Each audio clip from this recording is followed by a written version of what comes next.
Telugu digital media network లో political కేటగిరీలో number 1 కేవలం 72 గంటల్లో 1,50,00,000 వ్యూస్ పైగా పాపులర్ టీవీ నెట్వర్క్. జేపీ గారు, మీరు చాలా హానెస్ట్, చాలా నిజాయితీ పరులు.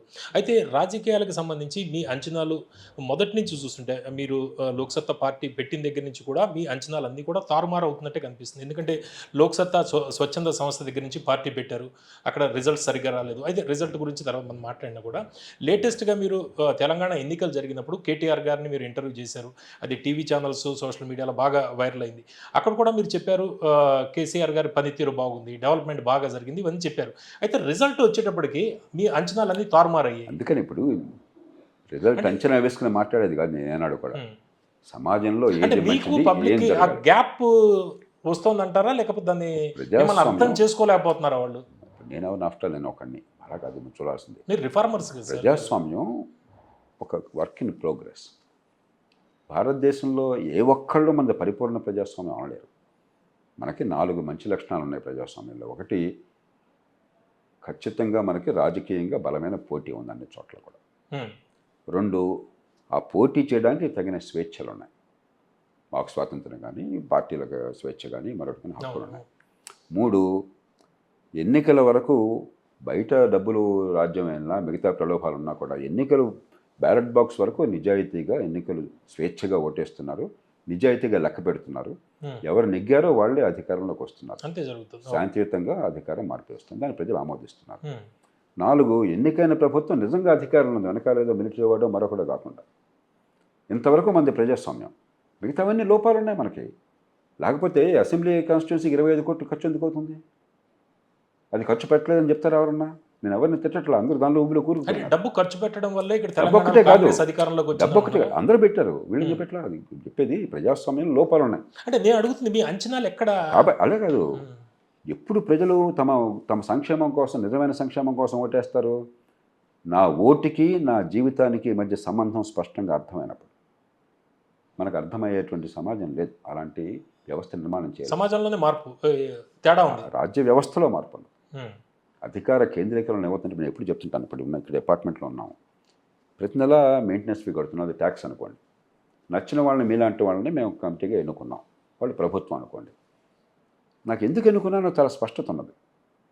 లిఫ్ట్ పని చేయకపోతే వెంటనే ఆ కమిటీ బాధ్యత. డబ్బు ఇస్తున్నాను నేను.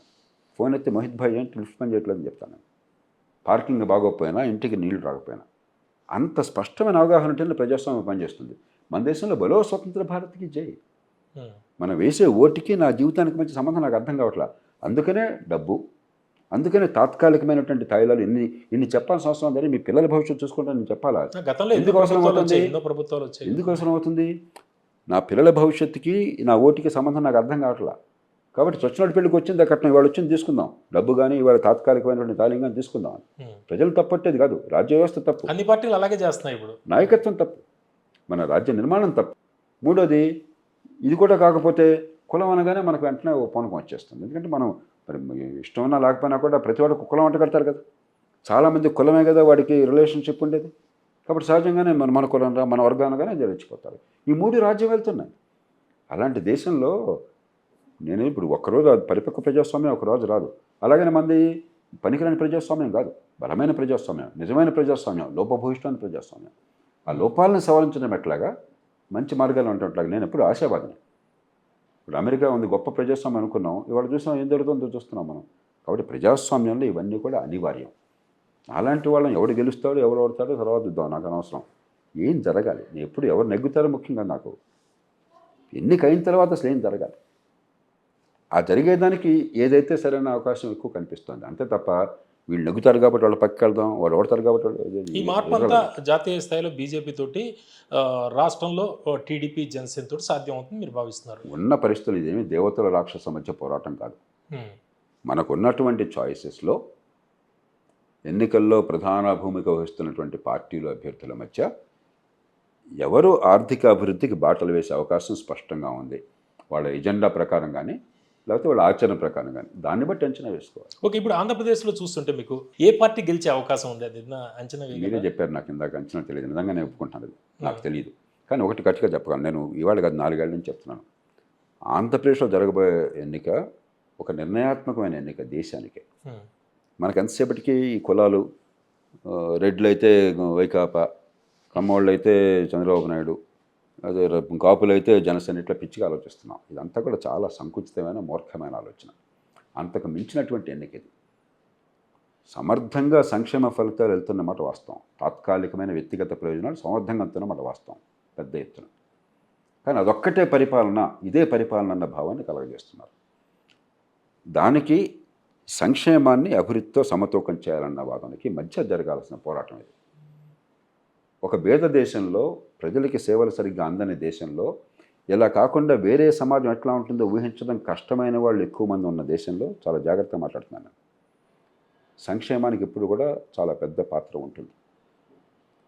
దాన్ని అధిగమించి ఒక 20 ఏళ్ళు నాకు ఇట్లా సంక్షేమం ఇచ్చినా కూడా ఎల్లకాలం పుచ్చుకునే చేయనా, నా పిల్లలు నాకంటే ఎదగాలి కదా, ఎదగడానికి అవకాశాలు వస్తున్నాయా అన్న ఆలోచన వచ్చి సంక్షేమంతో పాటు అభివృద్ధి కావాలని జనం కోరుకుంటే ఎన్నికల ఫలితం కాదు ముఖ్యం, పార్టీలన్నీ పంథా మార్చుకుంటాయి. ఈ వైకాపా కూడా ఆ పార్టీకి ఆ పంథాకి వెళ్తుంది.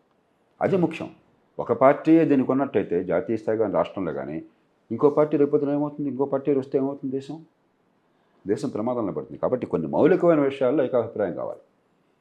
దేశ అభివృద్ధి విషయంలో, ఆర్థిక అభివృద్ధి విషయంలో, మౌలిక సదుపాయాల విషయంలో, పెట్టుబడుల ప్రోత్సాహం విషయంలో, పోటీని పెంచడం విషయంలో, విద్యా ఆరోగ్యంలో మంచి ప్రమాణాలు తీసుకురావడం విషయంలో, చట్టబద్ధ పాలన విషయంలో అది పార్టీల విషయంగా ఉండకూడదు.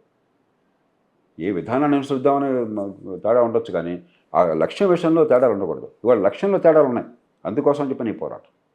Okay, thank you very much అండి. ఈ ఇంటర్వ్యూకి సంబంధించి నేను ఎటువంటి కంక్లూజన్ చేయట్లేదు. అయితే ఈ ఇంటర్వ్యూ మీద మీ కామెంట్స్, ఈ వీడియో చూస్తున్న వాళ్ళు మీ కామెంట్స్ రూపంలో మీ అభిప్రాయాన్ని తెలియజేయండి. Thank you very much JP గారు.